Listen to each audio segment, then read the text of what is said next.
Hey residents of Meepletown, today we are getting aboard the hype train. Are we? Oh, I don't know. We're looking at a game that's hyped. Is it really hyped? Are you already giving your final scores before we've even showed it? I'm just saying, there's a lot of hype around this game. That's true. Tapestry, we're going to get to the table and check it out. Alright, so here is the setup for Tapestry, and you've got a lot going on. And I'm not going to explain every single thing of this, but you'll explain everything before we even start. You'll get to see the general idea. So this is the main game board. We've got the island in the middle, and this is where this is my capital city right here. This is John's capital city. We're going to be exploring, kind of expanding out and conquering different lands here. But the main kind of crux of the game and on the board as well is that we are going to be going around these different tracks. The military track lets you conquer lands for the most part. Science lets you move up on all the different tracks. Exploring lets you put out new tiles. And then technology lets you get these cards right here. We also have our own setups on the side over here. And it's not ideal the way we would have it. That's exactly right. But we got to get it all on the camera. That's right. So we each have our income boards here, and this is going to show the resources that we have down here, and also as we put out Tapestry cards. And then these little buildings are going to come out off of this board and onto our capital city board, and this is going to give us victory points and then unlock different things that we'll get during the income phase. Yes. So that's what you're looking at. Mm-hmm. Why don't we go ahead and tell people what our factions, what our civilizations are. Yeah. That way we can just jump into it. Yeah, absolutely. And one thing you also may notice as you're looking at this, you may say, well, if Dean's red, why is he closer to John? And why is John closer to Dean? Because of our capital cities, they tell us what number to put these on. So we're going to get, as Dean mentioned, we're going to get a faction, and then we're also going to get a capital city, and those are random, right? We actually get two of these and pick which one we decide that we want. And so today I am going to be the militants. And basically what the militants do is, as we're conquering lands out here, normally, as you'll see Dean over here, he would take one of these, what is this called, Dean? Do you know what the technical term for this is? Those are your outposts. Outpost. I would take an outpost from my side of my board or whatever and place it, well, it had to be next to one of my other ones. But with this faction, I'm going to actually take it from this board, and when I do so, beginning of next round, the next income phase, I'm going to get everything that is exposed. So that's basically it. Excellent. All right, so you're going to be focusing a lot on military exploring and conquering and stuff like that. Gotcha. Yeah. All right, so I'm starting off with the futurist, and the futurist seems kind of crazy, but with the futurist, I'm going to be starting in the 4th spot on the board. Now, what that means is I've skipped all of these spots, and I end up here, and I don't get any of the bonuses along the way to start the game off. And on top of that, so I'll start off farther on here, but I'll have to pass up some other things that we've done. On top of that, I also start off with one extra resource for each of the resources, because you're going to be paying the resources listed at the top here, and they're more expensive in this phase that I'm in right now. So that is the gist of it. Now, the first thing we do is the first era. All we do is the income phase, and with that, we're just going to be taking resources. So in this case, we're each going to be taking a resource of every kind, and all this is listed on our income board. Then we're each going to be taking a tapestry card, and we're each going to be taking one of these tiles, and these tiles will go face up so you can see what the other players have and what they're going to be able to explore. And so I will, because I always start first, right? You always start first. I'm sitting here, I'm enthralled, and I'm looking at my tapestry card. All right, so what I'm going to do is I'm looking around the board, and what I need to do is pick one of the spots. All you're going to do on your turn is move up one spot on the track. Simple as pie. A track. Mechanically. But not thinkily. That's not even a word. Yeah, it is a word.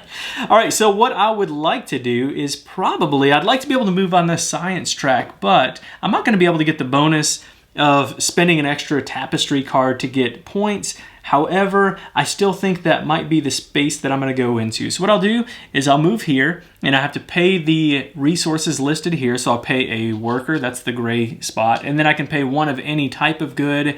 And let's say I'll just pay one of those stars, that's the military track. And then what I'm going to get to do is roll my science die, and I get to take the move up on this track. That's right. Perfect for you. Moving up on that track, I get to move up on the technology track, and I get to do this action. Now, if I did it early on with X on there, I wouldn't get to do it, but I do now. You would just move up on the track. That's right. And so I get to take one of my buildings, either the brown, gray, or red one, and move it out onto my board. And I think what I'm going to do, since I'm moving up on the science track, is take my gray building and I'll just move it down here onto my capital city.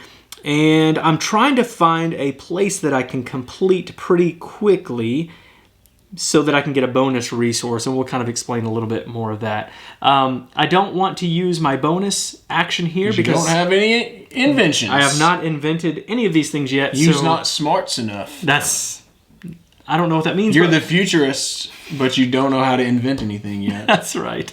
So that's going to be my entire turn. Now, John. Alrighty, so because I am, it seems pretty simple for me. If I'm militant, I might want to go up the military track. Also might want to go and do some exploration or go ahead and get a technology card out there but I'm going to go ahead and make my first move a military move, which is going to cost me any resource. I'm going to pay one of these chubby fellers right here, and I'm going to move up on the track. And that means that I'm going to take one of my outposts. So I'm going to get to expose either, you start on the far left side. So I'm actually going to expose a good instead of just a victory point. I'd rather have some goods there. So I will get that on next income phase. I'm going to place this next to any of my other outposts, so I can't just stick it somewhere in the middle or come and try to go after Dean or whatever. Another interesting thing about this is that you cannot place it if there's already 2 in one spot. So just so you know, so if I wanted to try to conquer Dean, which I don't know if we'll get to showing what that looks like, maybe. If I want to try to conquer him, I couldn't here because he has 2 spots. I'm going to put 1 right there, but I also get to roll this red and this black die, and I choose one of them. So, wow, okay, that's an interesting choice there. 6 victory points is not a bad roll to start off with. That's right. I'm taking the 6 victory points, actually. Last time I took a lot of the resources, and I think I made a mistake by not taking them. So, looks like I'm on 94 right now. So I'll go ahead and I'll just move right on up to 100. I actually didn't put any of the scoring markers on there. I'm not sure how that happened. So that's how John wins his game. That's how I win, except for I don't win a lot. All right, so that is it. That's my move. All right, so I really liked the fact that I got to roll that die for the science, and I kind of like moving up on this track. And so I think that's what I'm going to do. I'm going to pay another worker and an extra resource, so that'll be my last worker. And I would... Speaking of I think there is an eyelash right next to your thing. And look right here. What's happening? All right, so I'm going to pay one of these brown tokens as my extra resource. Looks like a mushroom. I'm not sure exactly what that is. Now, this one I get to choose. Do I want to roll the science die and do what I did last time, which would be very helpful, or do I want to take one of my gray buildings out and place it on the board? And which could be helpful as well. It could be, because it'll help me move up on my income, which I think that's what I'm going to do. And I'm just going to take this one and place it, let's see, I'll place it in this same quadrant because I'm hoping I can fill this one up to give me an extra resource. Now, what you're trying to do on this board is to fill up a column or a row, because for every column or row you have filled up, you're going to be able to get a victory point per symbol that's on here that shows those your building victory points. So anyway, that's my entire turn. All I did is take that action, put a building on there. Now it's your turn. Okay, so something I didn't do last time I played the Militants was I didn't go up the technology track much at all, and I think it hurt me. I'm going to go ahead and go up 1 on the technology track here. I'm not going to spend a lot of time on this, but I am going to get a few technologies out to score some points. So I'm going to give up a resource. I'm going to give up this, I was going to say sack of money, but it's not, is it? What is that? Yeah, it's is it? It's money. It is money because of the bank. That's right. All right. And that means I'm going to pick one of these 3, or I'm going to draw blindly. And I'm looking here. I'm thinking that I'm going heavy military, but I'm going to get a lot of opportunities to take those off the board. But I am going to have a chance to score victory points. What does that mean, Dean? Is that based on how many I have? How many of those buildings that you have out on your capital cities? So yeah, basically how many extra spots. So it could be empty. So do I want to do that, or should I go... I'm going to go here because I'm going to try to get 5 victory points and then some more space to cover up on my board, on my capital city. So I'm going to take that, and when you first get it, you're going to slide it right here in this bottom X row. Then I'm going to flip this over, and my turn is over. Flip it over, turn over. All right, so what I'm going to do is I'm taking this path of moving up the science board, and so I'm going to continue to do that, I think. I don't know if that's the best route to move, but we're not playing a full game anyway, so who cares, right? That's true. Oh, no, I can't. Never mind. I don't have any extra science workers there. I would have really, really liked to do that. So I think what I'm going to do instead is move up on this military track as well. So I'll spend that star and then another How did you get so many? Oh, you start off with extra resources. That's right. That's right. All right, so when I do that, I move up on this track, and I'm going to take one of my outposts, and I have to play it on a spot that I am adjacent to. I would have liked to have explored here to get closer to that center island because the first one there gets 10 victory points. But alas, I did not. So that's all I'll do. And then the second part of that is, I roll my military dice, pick one of those, and I get victory points based on how many territories I control, which is only 2, or I can take that worker that I really wanted as a resource. So that worked out really well, didn't it? So that worked out really well. That part of the action. And then I'm going to take this and put it out on my board. And that will be my entire turn. Now I can... Oh, no, there's no bonus action on this one. So that'll be my turn. Alrighty, so I've only got 2 resources left over here. I didn't get to start out with a ton like the Futurist did. But I am going to actually go ahead and move on up the military track. Because I don't love my Tapestry card here, and so that cost me a resource. Now I'm going to draw another Tapestry card. Hopefully I get something decent.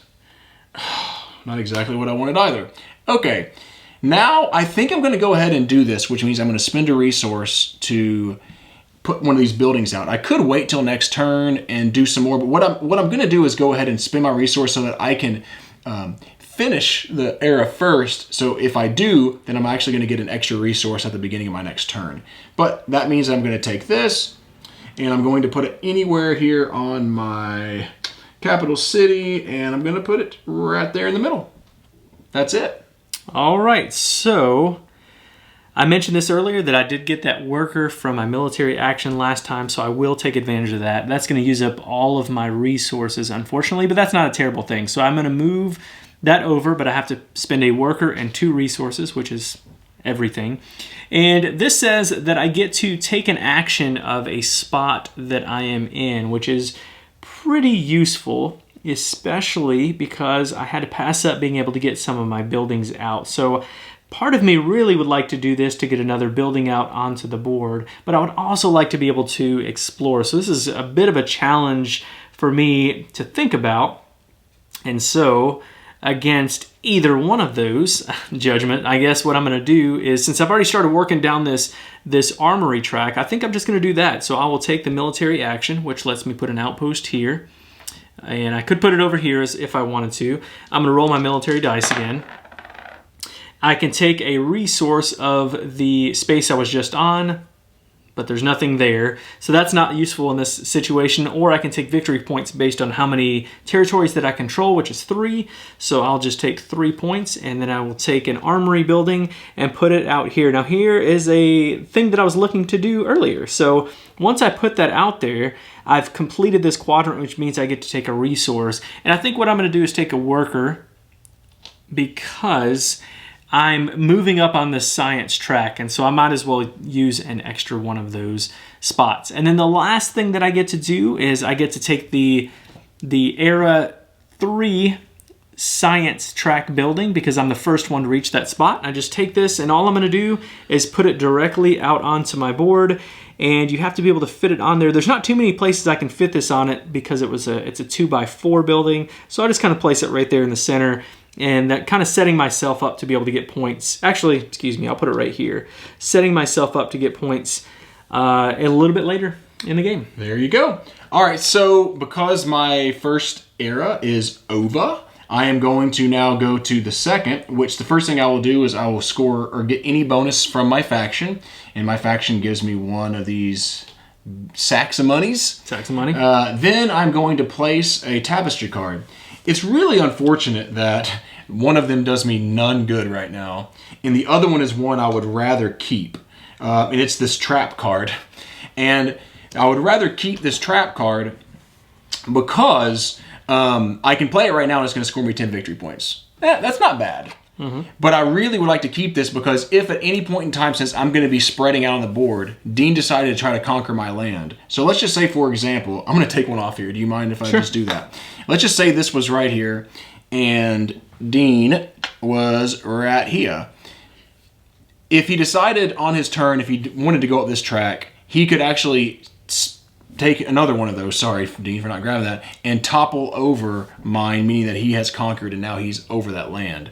I'm a little worried that if I spread out, he'll eventually just at some point go, yeah, you know what, I'm going to topple you over there. If I had a trap card, he couldn't do it, and I would gain a resource. So I just kind of wanted to share what that was. But because I can't do that, put that on the bottom, I can't use this other card, I'm going to have to kind of use this, which then will give me 10 victory points. Which isn't terrible. No, it's not terrible. Okay, yeah. So then after I'm done doing that, I'm going to gain another resource as well because of what's under there. So I'm going to give myself another military resource because I need military resources because I'm going to be doing a lot of military actions. Then I am going to do an upgrade, which means that's why I went ahead and got a technology. So this technology is now upgraded. So I get 5 more victory points if you don't mind, Dean. And then I am going to score these little symbols right here. So I would get this symbol on this gray means that I would get a point for every row I have completed, which I have no rows completed, so no points for that. But I do get 1 victory point for having 1 technology card, so I'll get another victory point for that. And then I will move on to this phase down here, which is income, which I'm going to get 2 stars, 1, 2. I'm going to get 1 of the mushrooms, a sack of money, and 1 of my chubby buddies. There we go. All right. All right, that is the end of that. All right, so I will also be moving into my income phase. I only have 1 resource left, which doesn't do me any good because I'm the futurist, It's everything a trap. is so expensive. Sorry. So I'll do the same thing. I don't have any special abilities other than moving up on the track early in the game. So I will skip this phase. Then I'll put a Tapestry card out. Now my Tapestry card is Espionage, so I get to copy the ability of another Tapestry card on an income map, which in this case there's only 1 other card out there. So I'll copy John's ability and just take 10 points. That was not a good time to get that espionage card, was it? No, it was not. But it helps me. Was that already out there, by the way? It was, yeah. Okay, sorry. It helps me. So that's my Tapestry card. I'm going to upgrade inventions. I don't have any, so I skip that part. I'm going to take victory points. And so this one, I get 0 for having any invention cards out there. I do get 3 points based on my armory track that I'm on here. So that'll be 1, 2, 3. And then for this gray track, I would be able to score twice for any columns and rows that I have, but I don't have any, so that's not helpful right now, but later on in the game, that's going to be super helpful. So then I'll just take my resources, so I'll move up 1 here on the yellow track. I'll move up 2 on that worker track. I'll move up 1 in the mushroom track, whatever that one is, and then 2 on the star track. Super Mario's track. And then I will take a Tapestry card and take a tile, and then I would be ready for my next turn to start the 3rd era, which is what John would be starting right now. Yep, but we're not going to do that. We're not. We're going to get on to talk about the art and components. All right, so let's talk about the art and components of the game. John, what do you think? Okay, so obviously these buildings are insane, phenomenal. I love these things. I'm just going to lay a few out here. I don't know if that will look great or not. We'll do an up closer shot. Well, this giant one. Up close shot. Up closer. Here, I'm just going to hold that one up. Wow. Yeah, it's huge. It's so cool. All right, so these are absolutely fantastic. These little ones are fantastic as well. There's a lot of detail in these. I love these things. I really like the player board. I like the finish on here. It doesn't slip, Dean. I know he doesn't. The finish is not my favorite. It's like nails on a chalkboard when you're sometimes if you're on the wrong, if your resource is flipped upside down, it's like nails on a chalkboard. It's not my favorite. How does that make you feel? Not good. Yeah, it doesn't bother me, but I guess that's fine. Yeah, so I'm cool with that. The art on the cards, the art on these factions, the art on the box. Yep. Phenomenal. Awesome. Great. Yep. As you would expect from Andrew Bosley. I mean, fantastic. These cards are cool. Great. Good stuff. Yep. Art on the board. Okay. Yeah, when you're seeing this on the video, it probably doesn't look great. I will say I do think it looks better in person, but it's still not great. It is functional though. The iconography on the tracks I think is great. Honestly, I think once you've played through one game, all of those icons make sense, and you don't have to really look at that sheet much. After the first game, you're gonna be staring at the sheet that tells you all the icons. After that, I think it's pretty easy. Yeah, I think it's very easy actually. And again, I think they went for a very clean look here. Yeah. It's just and it's fine. It's just not amazing to me, but everything else is really phenomenal. This is good. Sure. What about the gameplay? What about the gameplay, Dean? Does it live up to the hype that everyone's been talking about? Maybe. What do you think? Do you want me to start off with that? Yeah, you start off. I started with our components. I'm going to start with this.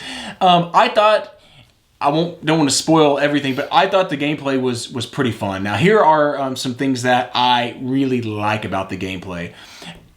One, I love the factions. There are 16 of these factions that are so different. Mm-hmm. As you can see, he starts off, 4 slots ahead? Right. And I start off with this little thing where I'm getting bonuses over the course of every income phase. This one is going to go out and conquer. He doesn't have to conquer or do anything necessarily. Now, He may to get some victory points that way, but he could go heavy with technology or doing something I could just build up my capital city the entire game. He could. He could just kind of go into his little corner and be like, "Don't touch me." I mean, that's cool, man. That's one of my honestly favorite parts about this game is that there is so much to explore because of those. Yeah, I would agree with that. Now, you saw us taking the actions around the tracks. I really, really enjoy the tracks of the game. That's how you take your actions, and it's simple. And you can look out there and see, man, I would really like to be able to take this action.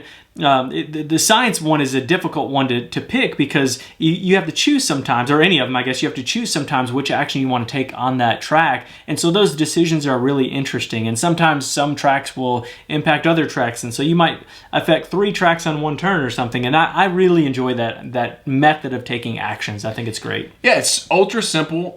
It gives you, though, we talked about this on our podcast, which hasn't been released yet. What comes first, the podcast or the video? It's kind of... I don't know. One thing that we have talked about, though, Dean and I, is that it gives you somewhat of a Gone Shon Clever, or even Russian Railroads, if you've played, feel whenever you get the combinations that start to unlock over and over and over. So, you may get...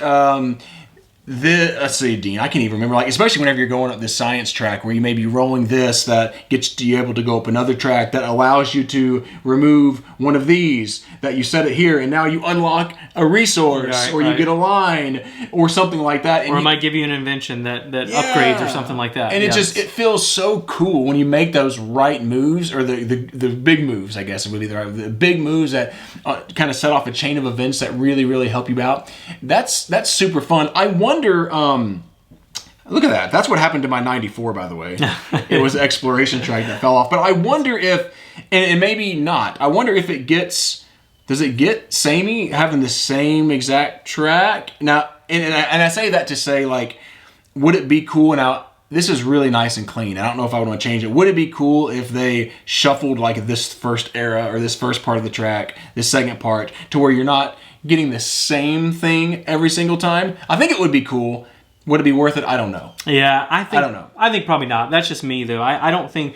If the game expands, I don't know if that's the route that I would go to expand the game. What I would do is maybe add in more civilization cards, which, there's 16 in the game, so I don't know if you necessarily need to do that. But I'm sure that's what's gonna happen. There's lots of different buildings that you could add into the game with the different invention cards or whatever. Now, one thing that I really enjoy, there's a lot of things that I really enjoy about this game, but one is the capital city board, which is basically a mini game that's going on within the main game.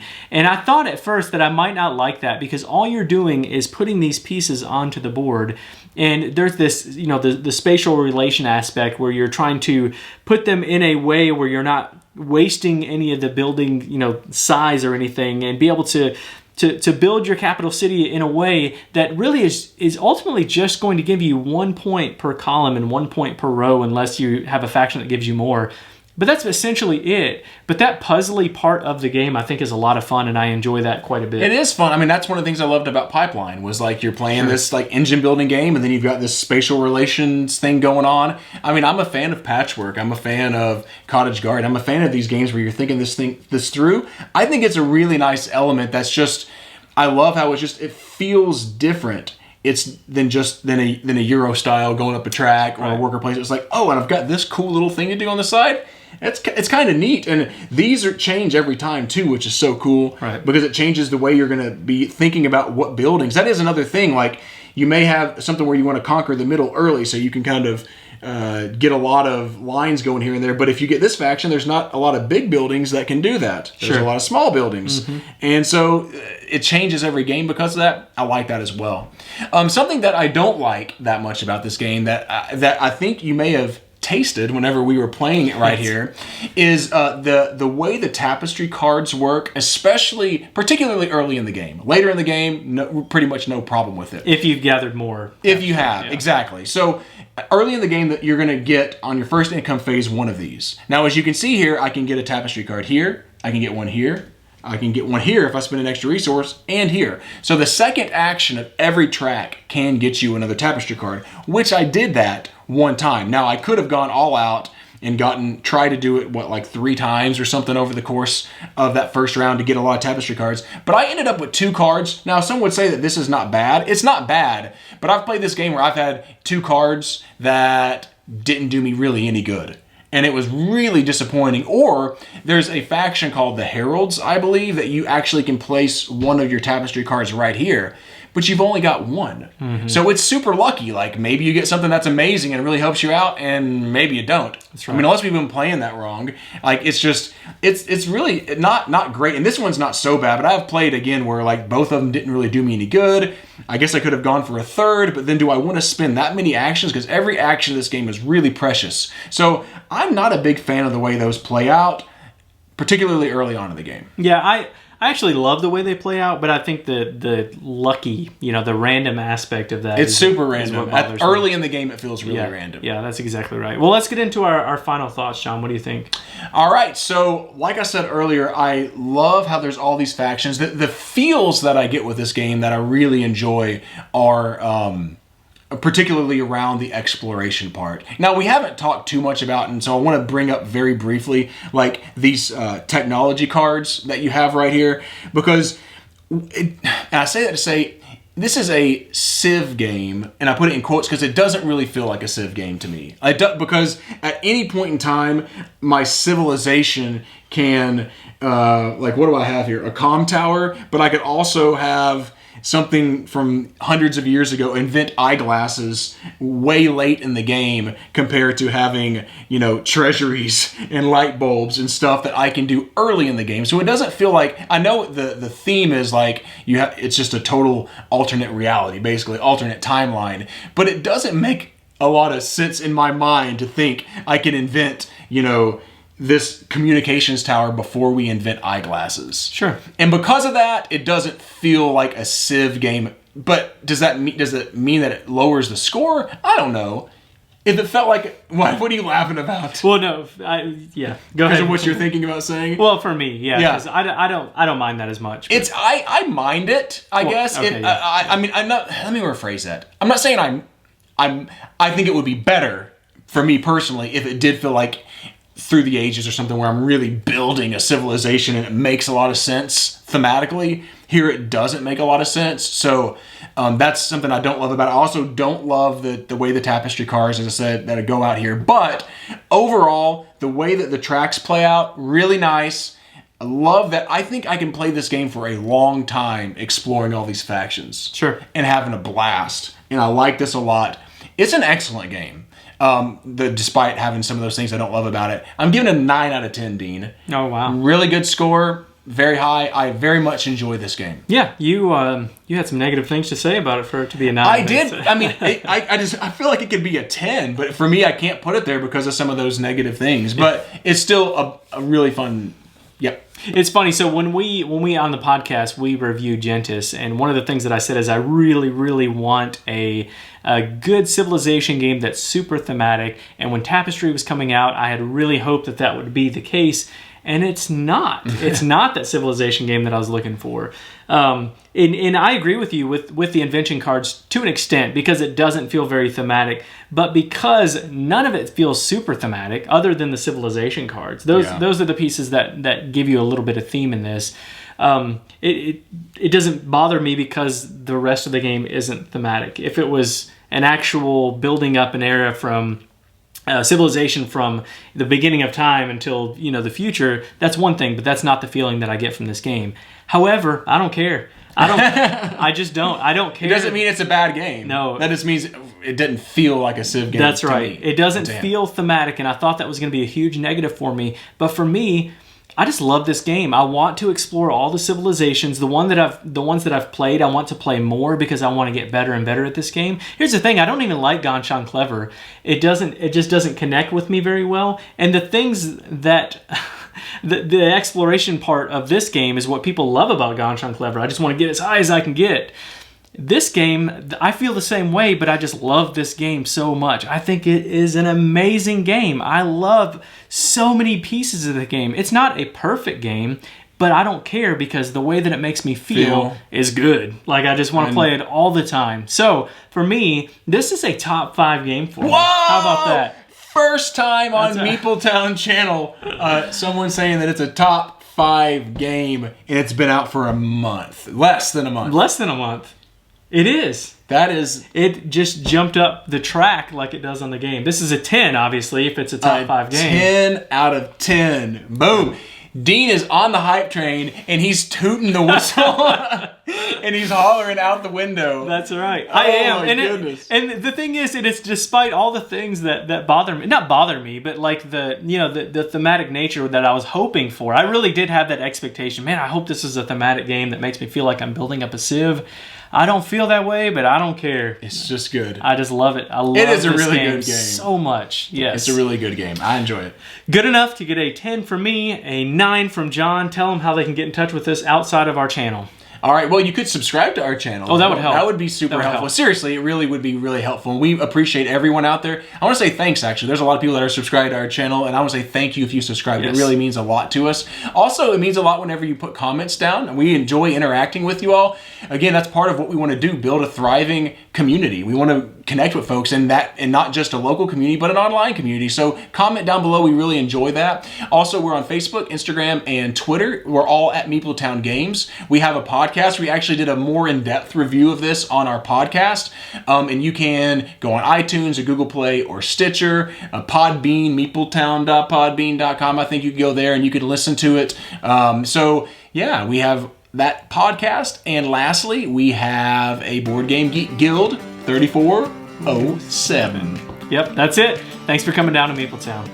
Thanks for joining us, and be sure to follow us on Twitter at Meepletown Games, and connect with us on the Meepletown Guild, Guild number 3407, at BoardGameGeek.com, and also subscribe to our podcast and YouTube channel. And until next time, thanks for coming down to Meepletown.